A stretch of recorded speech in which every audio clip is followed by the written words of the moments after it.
Guys তোমাদের সকলকে আমার চ্যানেলে ওয়েলকাম। আর আজকে আমাদের এক জায়গায় ইনভাইট আছে একটা পুচকুর রাইস সেরেমনিতে। তো আমি ছোটদি আর মেজো জামাইবাবু যাব, আর মেজদিও যেত, ওর শরীর খারাপের জন্য গেল না।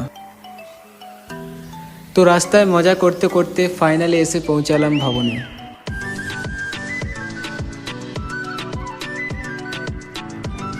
আর এই পুচকুটারই কথা বলছিলাম, এই পুচকুটারই আজকে অন্নপ্রাশন।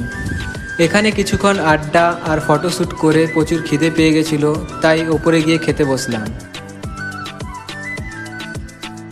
তো ফাইনালি খাওয়া কমপ্লিট হলো।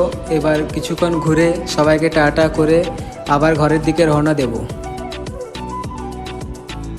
আর এটা আমার বড়দি আর ভাগনা। তো ভাগনা অনেক কাঁদছিল আমাদের সাথে যাওয়ার জন্য, তাই ওকেও নিয়ে নিলাম আমাদের সাথে। গাইজ, এটা আমার ফার্স্ট মিনি ব্লগ। তোমাদের যদি ভালো লেগে থাকে তাহলে like, comment, share and subscribe করে দেবে।